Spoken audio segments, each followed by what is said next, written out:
हाँ सर। और तुम्हारे यहाँ सवाल दिए हो उससे कर लेना तो समझ में आ जाएगी चीजें ना। हाँ सर। तो ये तरीका होता है पेंडुलम प्रॉब्लम का। क्या होता है ये? Pendulum problem. समझ गए? हाँ सर। आगे बढ़े। हाँ सर। अच्छा, इसको एक और देखो,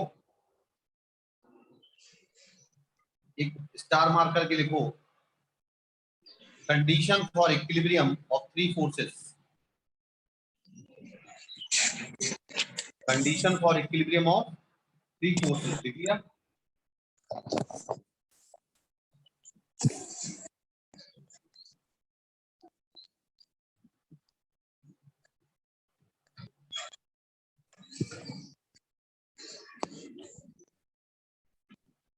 लिख लिया। हाँ सर। देखो, मान लीजिए एक पॉइंट है, इस पॉइंट पर एक फोर्स कर रहा है F1 काम, और एक फोर्स कर रहा है F2 काम,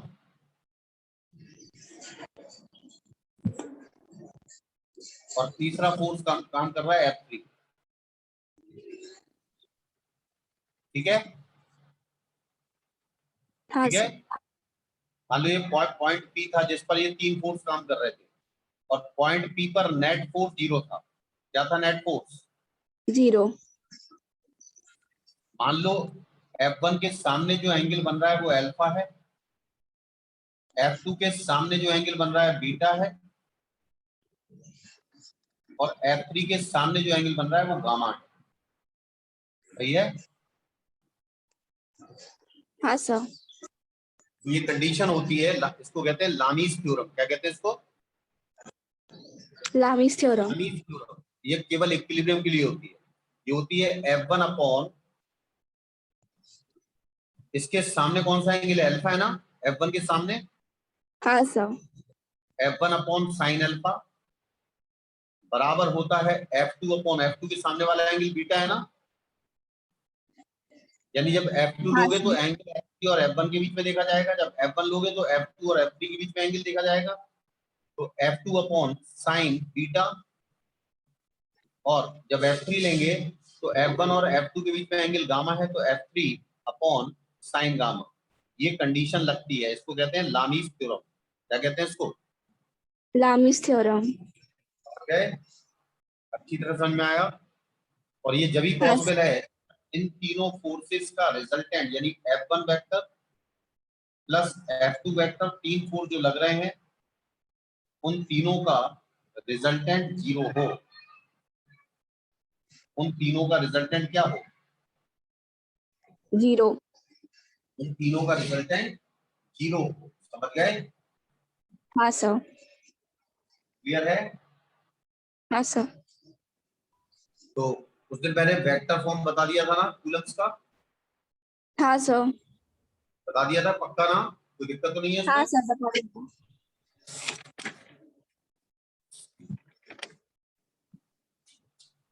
चलिए आगे बढ़ते हैं। अब उस पर एक सवाल करेंगे कूलम्स के वेक्टर लॉ पे। ठीक है? हाँ सर। इसमें लाइन लिख लो, जो कूलम्स का लॉ है वो क्या है? F equals to vector form में K हाँ। Q1 Q1। Q2। इसमें नेचर ऑफ चार्ज भी लिए जाते हैं, Q1 Q2 upon R cube, यानी वेक्टर जो R R निकाला R R का क्यूब। ठीक है? और वेक्टर R क्या है ये? और वेक्टर R को लिख सकते हैं R2 माइनस R1। क्या लिख सकते हैं? R2 minus R1। और R2 है पोजीशन वेक्टर, पूरा लिखना, पोजीशन वेक्टर ऑफ Q2, यानी Q2 जहां रखा है उसका पोजीशन वेक्टर, और R1 क्या है? Position vector of Q1। समझे? हाँ सर। और इसमें एक चीज लिख दो साइड में, nature of charge is also taken in account, यानी इसमें नेचर ऑफ चार्ज को भी रखा जाएगा, क्योंकि वेक्टर है हाँ तो हमें डायरेक्शन भी निकालना पड़ता है। क्लियर है? हाँ सर। साफ करें। हाँ सर। अब एक सवाल करते हैं, समझ में आएगा ये।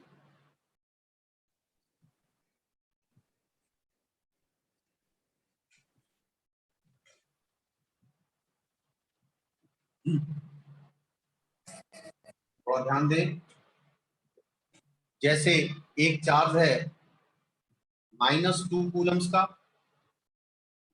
और एक चार्ज है 5 कूलम का, ठीक है। हाँ सर। एक पॉजिटिव है और एक नेगेटिव है। मैंने बताया कि नेचर ऑफ चार्ज भी लेना पड़ेगा, ठीक है। हाँ सर। अब इसका पोजीशन वेक्टर, इसका पोजीशन का पॉइंट है 3,4 और इसका पोजीशन का पॉइंट है 5,8। कितना है? 5,8। 5,8। हेलो, हाँ सर। 3,8 मान लेते, 3,8। 8। अब ये पता करना है, find the force on 5 coulomb. किस पे फोर्स निकालना है? 5 कूलम पे। 5 कूलम पे फोर्स निकालना है। तो 5 कूलम पर अब इसको तुमने मिलाया, ठीक है। हाँ सर। तो ये आर है, ये क्या है, कौन सा वेक्टर है? R vector. तो आर वेक्टर क्या होगा? Position vector of this, R2 minus R। यानी कितना लिखेंगे? 3i cap plus 8j cap. ये किसका है पोजीशन वेक्टर? ये किसका है? R2 का, यानी Q2 का। इसको मैंने Q2 माना है। हाँ सर। Q2 का पोजीशन वेक्टर है 3i cap plus 8j cap minus position vector of Q1, Q1 का पोजीशन वेक्टर। ये कितना है? बोलो। 3 cap 3 minus plus plus 4j cap. Minus करना है इसलिए बीच में लगा दिया माइनस। समझ में आया? अरे समझ में आया कि नहीं? सॉरी, ये क्या था? 6 था ना, ये 6 मान लो, ठीक है। हेलो, कोई दिक्कत तो नहीं है? आवाज आ रही है कि नहीं? आ रही है सर। तो 6i कैप है, ये 3i कैप है, क्या बचेगा? 3i कैप बचेगा और प्लस 4j कैप हाँ बचेगा। सर। हाँ सर। अब मुझे चाहिए आर का मॉड। तो आर का मॉड का मतलब क्या होता है? जितना भी आई के साथ है, जितना भी जे के साथ है, उनका स्क्वायर कर लो और जोड़ लो। 3 का स्क्वायर हो गया 9 और 4 का स्क्वायर हो गया 9। 16, यानी 9 16। + 16 अंडर रूट कर दो 5। तो 5 आया। क्या आया? 5। अब मेरा मुझे फोर्स का फॉर्मूला है, मुझे फोर्स किस पे निकालना है? इस पे निकालना है। 5। हाँ 5 कूलम पे। निकालना है ना? हाँ सर। तो मैं क्या लिखता हूँ? के का मतलब क्या होता है? 9 × 10⁻9 9। होता ना। Q1 Q2, हाँ Q1 कितना है? माइनस का 2 -2। और Q2 कितना है? प्लस का 5 5। अपॉन मॉड ऑफ आर का क्यूब। इसका क्यूब कितना होगा? 125। कितना होगा? हाँ सर 125। और into vector R. Vector R कितना था? 3i cap plus 4j cap. ये तो बताया मैंने, बताया कि नहीं? हाँ सर। कितना आएगा बताओ? 5 से ही कैंसिल हो जाएगा, 25 टाइम्स हो जाएगा ना। 25। तो कितना बचेगा ये? सॉल्व कर हाँ सर सकते हो हैं? जाएगा। अरे सॉल्व कर सकते? हाँ सर कर सकते। सॉल्व कर सकते कि नहीं? कर सकते कि नहीं? हाँ सर कर सकते हैं। तो ये फोर्स निकाल लेंगे आप, ये इस पर फोर्स आएगा, हाँ सर। ठीक है। जब मैं जिस पर फोर्स निकालना है, मुझे जिस पर फोर्स निकालना है वो ये आ गया, ठीक है। अरे ठीक है, हाँ सर। ये फोर्स है 2 वाले चार्ज पर 1 के कारण, 2 वाले चार्ज पर 1 के कारण। लेकिन अगर मुझे 1 हाँ पर फोर्स F2 के कारण निकालना हो तो जो ये आए उसी का नेगेटिव कर दो, यानी F12 कर दो माइनस का। नहीं समझे? समझ गए सर। तो जिस पर फोर्स निकालना है वहां आप R की हेड रखें, तो जितना फोर्स इस पे लगेगा उतना ही फोर्स इस पे लगेगा, लेकिन उसका डायरेक्शन इसके ऑपोजिट होगा, यानी उसका साइन क्या होगा? उसका साइन क्या होगा? नेगेटिव। नेगेटिव। समझ में आया?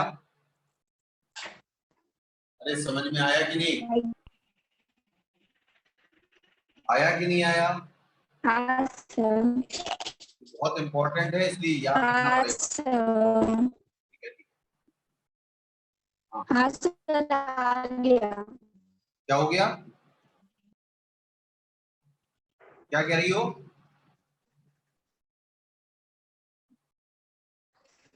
क्या रिप्लाई करना, क्या कह रही हो?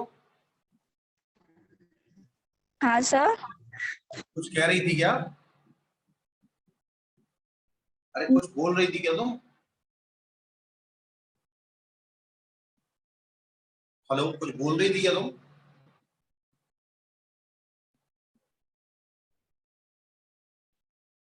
आज मैं आपको एक चार्ज की वो दूंगा शीट सॉल्व करने के लिए, ठीक है?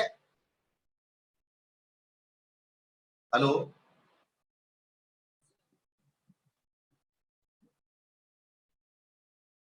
अरे वैष्णवी की आवाज आ रही है मेरी?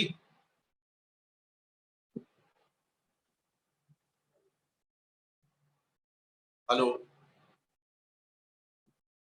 वैष्णवी आवाज आ रही है? अभी कौन आया? सर अभी मेरा कौन आया? डिस्कनेक्ट हो गया था। तुम भी दोबारा आ गई?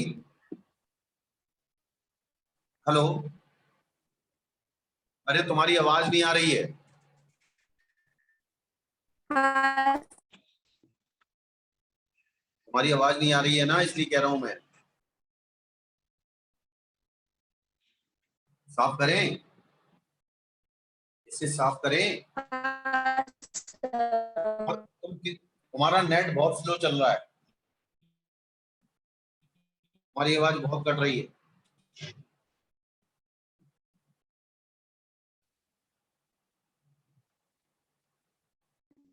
चलिए, कट रही है ना आवाज? हेलो, कट रही है ना? अभी कौन आया? नहीं सर। हेलो। सर समृद्धि। अच्छा, तो वैष्णवी अब तुम्हें समझ में आ गया उतना? हाँ सर, आ वैष्णवी, गया। तो अभी मैं इनको कम्युनिकेशन सिस्टम बताऊंगा, तुम भी बैठो। ये ऐसा चैप्टर है जो समझ में आएगा तुम्हें, ठीक है? ये तुम्हें जरूरत पड़ेगी। हाँ और सर। सबसे पहले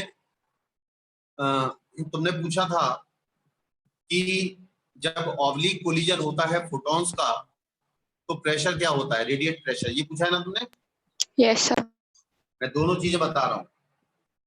हर्षित को बुला लेना जरा, हर्षित को बुलाना। आ गया। ठीक है, तो सबसे पहले फोटोन का अगर ऑब्लिक इंसिडेंट होता है, मान लीजिए कि ऑब्लिक का मतलब है नॉर्मली फॉल ना हो, तो आपके पास मान लीजिए कोई सरफेस है और इस सरफेस का एरिया ए है, ये सरफेस है, मान लेते हैं ये परफेक्टली रिफ्लेक्टिंग है। कैसा है ये परफेक्टली? कैसा है परफेक्टली? रिफ्लेक्टिंग। रिफ्लेक्टिंग। और इस पर हमने एक बीम गिराई, ये बीम गिराई,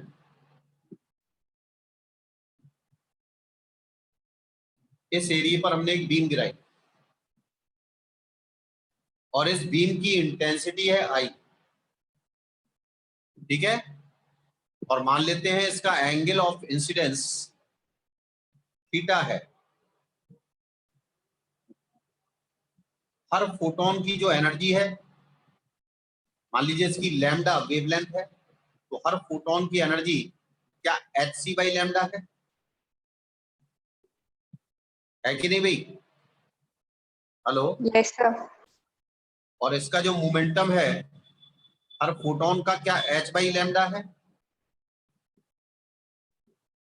कि नहीं? Yes, जल्दी sir. बोलिए हाँ या ना। अब ये जो मोमेंटम निकाला हमने एक फोटोन का, इस मोमेंटम के दो कंपोनेंट है, एक तो ये वाला और एक ये वाला, है कि नहीं? तो मोमेंटम इनिशियल जो है एक फोटोन की बात करें, एक फोटोन का मोमेंटम है पी मान लेते हैं। क्या P I is equal to h by lambda sine theta I cap minus h by lambda cos theta J cap. समझ में आया होगा? ये आया कि नहीं? Yes. अच्छा, जब ये फोटोन टकराने के बाद उछलेगा तो थीटा पे ये उछलेगा, परफेक्टली रिफ्लेक्टिंग है। क्यों भाई? किस पे उछलेगा? ये थीटा पे उछलेगा ना। Yes, sir. तो पी फाइनल जो मोमेंटम होगा h by lambda sine theta, उसका तो साइन भी चेंज नहीं होगा क्योंकि ये तो पॉजिटिव x डायरेक्शन में ही है कि नहीं है?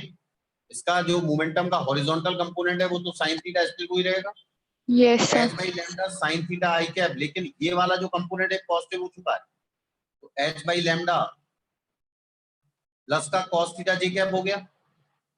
आया समझ में? आया कि Yes, नहीं? sir.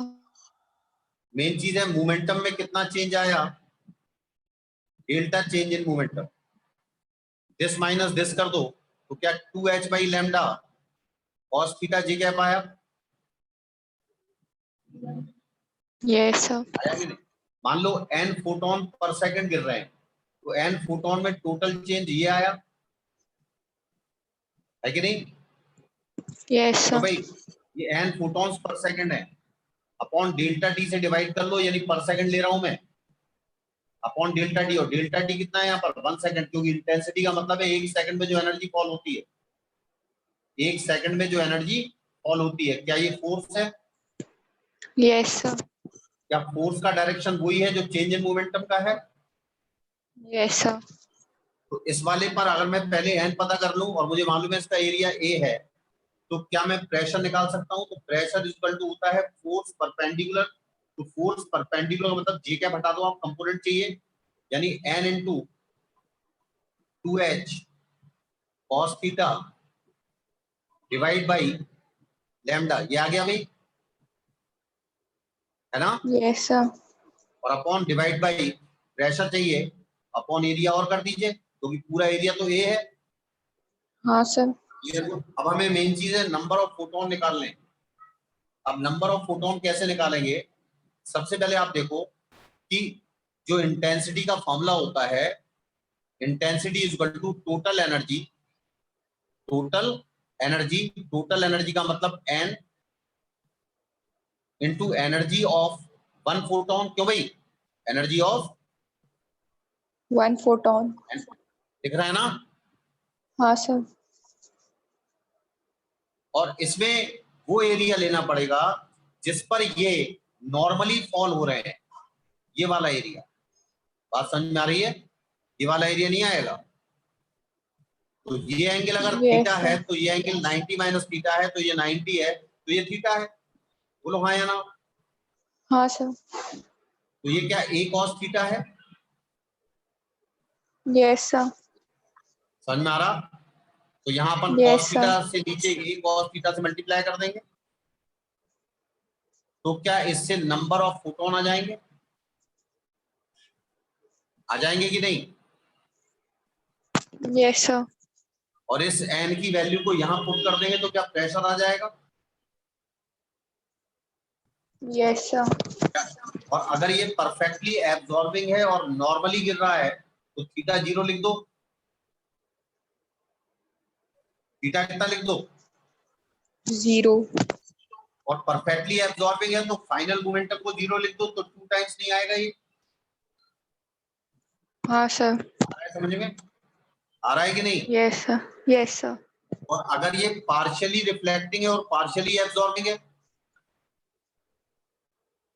समझे? तो सर वो अगर ये फैक्टर पार्शियली मल्टीप्लाई कर देंगे। एब्जॉर्बिंग है और पार्शियली रिफ्लेक्टिंग है तो कर सकते हैं क्या हम, Yes, sir. क्योंकि उसमें absorbing A plus R equal to 1 होता है क्या, याद हाँ है? Sir. Absorb part plus reflected part is equal to 1 और बाकी पूरा सॉल्व है। देखो आपके उसमें Yes, sir. ये दिक्कत आ रही थी क्या, हाँ यही सर. दिक्कत आ रही थी क्या? अच्छा अभी कौन कौन प्रेजेंट है देखना जरा। हेलो वैष्णवी, हाँ सर। अभी कौन प्रेजेंट है? हर्षित, हाँ हर्षित, हाँ समृद्धि, Yes. समृद्धि, नव्या भी है क्या? नहीं सर, उसने मैसेज नहीं देखा. अरे यार ये गड़बड़ हो रहा है। चलो अब स्टार्ट कर दूं कम्युनिकेशन सिस्टम। Yes, sir. देखिए बहुत इंपॉर्टेंट है ये, अब तुमने पूछा है तो मैं पहली बार पढ़ा रहा हूँ लाइफ में, लेकिन कोशिश रहेगी कि पूरा समझ में आए तुम्हें, ठीक है? पहले Yes, ये sir. आईआईटी में नहीं था, लेकिन अब चूंकि मेंस में आ गया इसलिए पूरा पढ़ाऊंगा वैसे। थोड़ा ध्यान दीजिएगा। एक्चुअली ये बताओ थोड़ा टाइम लगेगा इसमें, आधा घंटा पौन घंटा करीब लगेगा, ठीक है? ठीक है। हाँ सर. अच्छा पहले ये बताओ एंशिएंट समय में, पुराने समय में मैसेज कैसे पहुंचाए जाते थे, बताओ Samriddhi. How we communicate the sir message. कबूतर से. कबूतर हो गया, हाँ बिल्कुल सही। नहीं ये तो कबूतर तो एक कैरियर हो गया ना, ये ले जाने वाला। जैसे ड्रम बजाए हमने, क्या बजाए? हेलो। ड्रम. और उस ड्रम की साउंड ज्यादा से ज्यादा मान लो 1 किलोमीटर तक जाएगी, ठीक है? Yes, hello. sir. उसके बाद एक अगला ड्रम वाला वहां खड़ा हुआ है, ठीक है? अगला ड्रम वाला वहां खड़ा हुआ है तो उसने फिर बजाने स्टार्ट कर दिया, उसके आगे 1 किलोमीटर चली जाएगी, है ना? Yes, sir. हेलो। तो वो कबूतर से ज्यादा तेज जा रहा है ना, कबूतर की स्पीड साउंड की स्पीड के बराबर थोड़ी हो सकती है। हाँ सर. हाँ, नहीं सर. तो उन्होंने सिंबल बनाए कि एक ड्रम मारेंगे एक ड्रम पीटेंगे तो इसका मतलब ये है, 2 ड्रम पीटे इसका मतलब ये है, तो इस तरह सिग्नल कम्युनिकेट होता है ना, ठीक है ना? हाँ सर। Yes, sir. तो अगर हम कम्युनिकेशन की बात करें तो कम्युनिकेशन शुरू से ही चल रहा है, लेकिन अब जो कम्युनिकेशन है, जैसे हम ड्रम अब तो इस्तेमाल करते नहीं, अब तो मोबाइल का इस्तेमाल करते हैं या किसी भी चीज का इस्तेमाल करते हैं। तो जनरली अगर मुझे साउंड पहुंचानी है कहीं, तो मैं सबसे पहले, थोड़ा ध्यान दीजिएगा जो अब स्टार्ट होगा, सबसे पहले आपका इंफॉर्मेशन आप खुद हो ये सबसे पहले इंफॉर्मेशन सोर्स, मैं ब्लॉक सिस्टम बनाऊंगा, यहाँ लिखो आप information source, information source.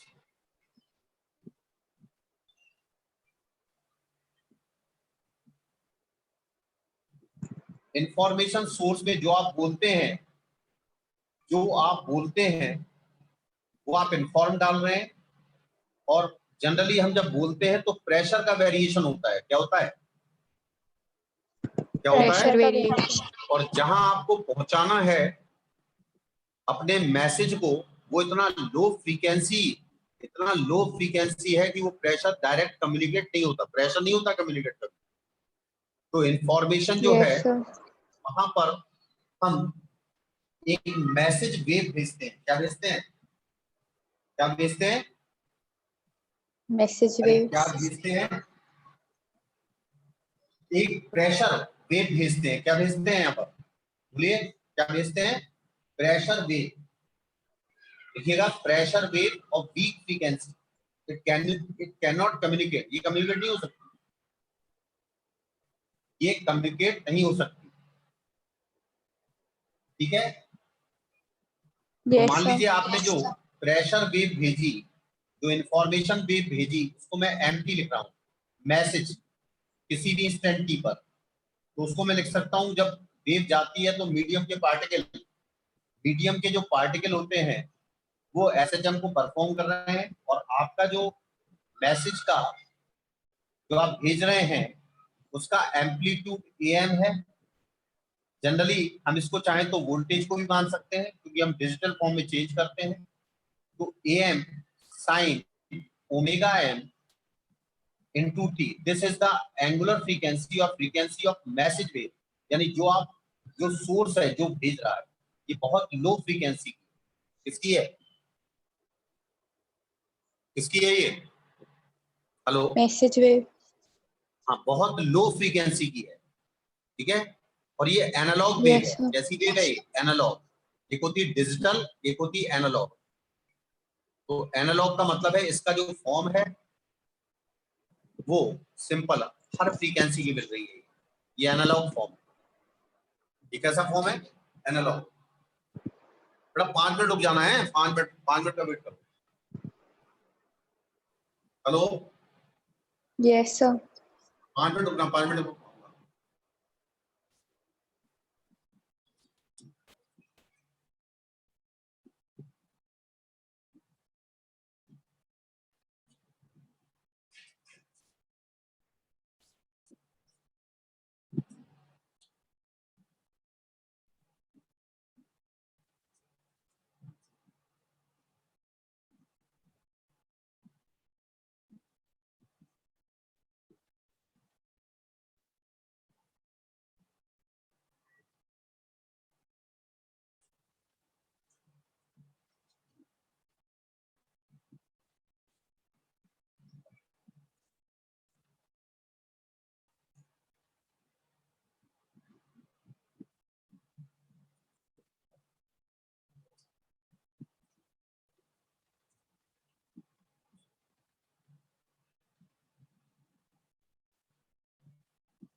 Hello, आवाज आ रही है, आवाज आ रही है। Yes, sir. ये एनालॉग सिग्नल है, हाँ, यानी आप एनालॉग सिग्नल भेजते हैं। एक होता है डिजिटल, जो रिसीवर होता है वो डिजिटल में कन्वर्ट कर सकता है। तो डिजिटल आप जानते हैं, डिजिटल का मतलब लॉजिक गेट्स, वो 0 और 1 के बीच में होता है। और डिजिटल में जो सिग्नल होते हैं इस तरह होते हैं ना डिजिटल। हेलो, ये डिजिटल है और ये Yes, sir. एनालॉग है। मेरी बात समझ में आ रही कि नहीं? Yes, sir. चलिए आगे बढ़ते हैं। तो इंफॉर्मेशन सोर्स में low pressure low frequency wave को हम डालते हैं। उसके बाद एक हमारा होता है ट्रांसमीटर। क्या होता है? ये जाती है ट्रांसमीटर में। ये ट्रांसमीटर होता है। यहां पर हम एक एक्स्ट्रा वेव को ऐड करते हैं, यहीं पर मॉड्यूलेशन होता है। मैं बताऊंगा मॉड्यूलेशन। मॉड्यूलेशन यहां पर मॉड्यूलेशन होता है। मॉड्यूलेशन के बाद ये चैनल को ट्रांसमिट करता है। यहां पर ट्रांसमिटिंग सिग्नल है, ये ट्रांसमिटिंग सिग्नल ये चैनल पे ट्रांसफर होता है।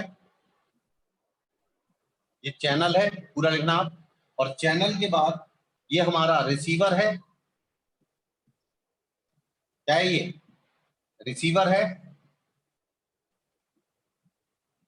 और ट्रांसमीटर सिग्नल जो होता है, ये ट्रांसमीटर सिग्नल, ध्यान रखना, ट्रांसमीटर सिग्नल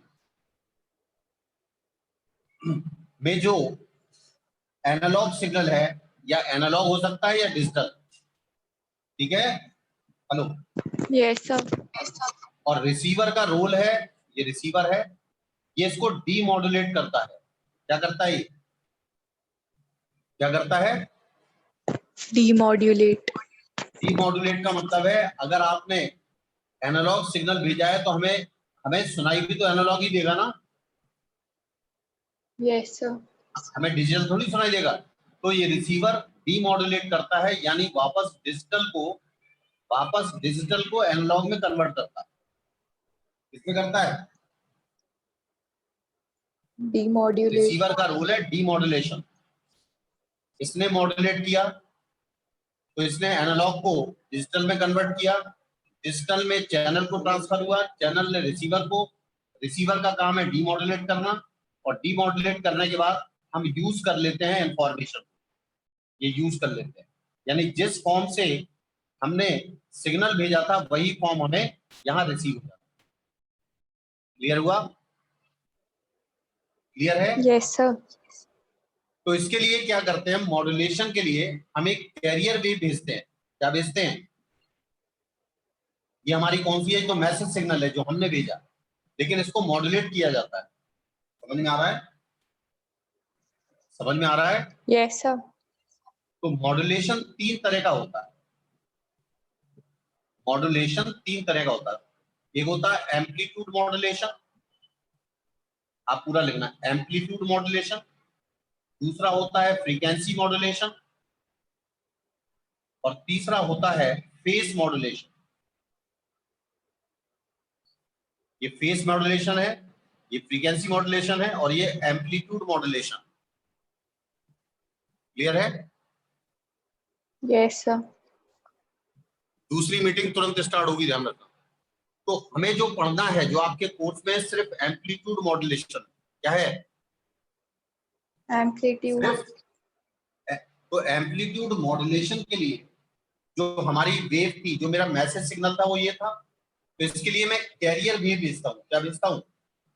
कैरियर वेव। कौन सी वेव? Carrier wave. तो कैरियर वेव जो होती है, जैसे मैंने यहाँ पर मैसेज वेव को एम्प्टी लिखा, तो कैरियर वेव को सीटी, ये कैरियर वेव है, ये होता है एसी, यानी कैरियर वेव का एम्पलीट्यूड, चाहे वो वोल्टेज एम्पलीट्यूड हो या displacement amplitude, into sine omega सीटी। ओमेगा सीटी, और ओमेगा सी जो होती है, जो फ्रीक्वेंसी ऑफ कैरियर वेव होती है, it is very high frequency. यानी इसका जो फॉर्म होता है कैरियर वेव का, वो इस तरह का होता है। एक तो एम्पलीट्यूड भी हाई है, और दूसरी बात बहुत हाई फ्रीक्वेंसी है, जबकि ये लो फ्रीक्वेंसी। ये वाली कैसी है? Low frequency. और ये जो कैरियर वेव ऐड कर रहे हैं मॉड्यूलेशन के लिए, वो हाई फ्रीक्वेंसी है। क्लियर हुआ? Yes, sir. अब इन दोनों के सुपरपोजिशन से एक नई वेव क्रिएट होती है। चूंकि फ्रीक्वेंसी दोनों की सेम नहीं है, तो इंटरफ्रेंस तो होगा नहीं। हाँ, sir. इंटरफ्रेंस तो नहीं होगा, तो वेव फॉर्म जो इन दोनों के मिलने से बनती है, जो इसमें ट्रांसमिट होती है, वो देखिए कैसी होती है। साफ करें? अरे साफ करें। Hello, Yes, sir. ये साफ कर दें? हाँ सर.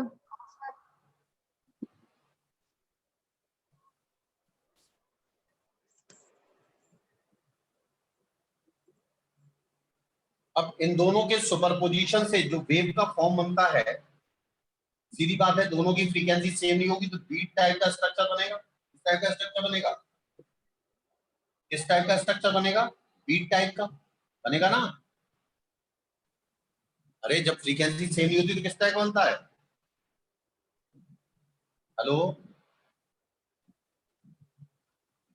आवाज रिप्लाई करते रहो जरा। हाँ सर।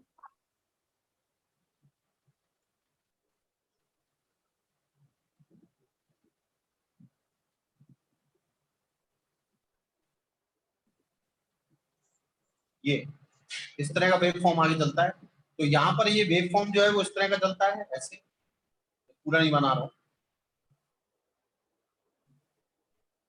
यहाँ पर मैक्सिमम और मिनिमम मिलते हैं, यानी यहाँ पर एम्पलीट्यूड मैक्सिमम है, ये एम्पलीट्यूड क्या है? मैक्सिमम। और यहाँ पर एम्पलीट्यूड क्या है? ये मिनिमम, यानी इससे छोटा नहीं है, ए मिनिमम। यानी amplitude is lying between A max and A minimum. यानी कैरियर वेव और मैसेज वेव के सुपरपोजिशन से आपकी ये कंडीशन बनी। ठीक है, ये मॉड्यूलेटेड वेव है। कौन सी वेव है ये कौन सी वेव है? Hello, Modulated. समझ में आया? तो इसको हम कहते हैं, यही वास्तव में कैरियर वेव है, यानी कैरी करती है, यही ले जाती है, यही इंफॉर्मेशन को ले जाती है, ये ट्रांसमीटर में ऐड करने के बाद आगे फ्लो करती है। समझ में आया? Yes, sir. तो कैरियर वेव की इक्वेशन लिख देते हैं हम। कैरियर वेव की लिख देना आप, फॉर कैरियर वेव जो इक्वेशन फाइनल बनती है कैरियर वेव का, जो एम्पलीट्यूड होता है एसी लिख लो, कैरियर वेव का amplitude AC equal to 1 plus, sorry, carrier wave into 1 plus M, इसको याद करना पड़ेगा, 1 plus M into sine omega M into T into sine omega C into T. ये हमारी मॉड्यूलेटेड वेव है। कौन सी वेव है ये? कौन सी वेव है? So वो M क्या है? बता रहा हूं। M is called modulation index, इसको याद रखना पड़ेगा, ये कहलाता है मॉड्यूलेशन इंडेक्स।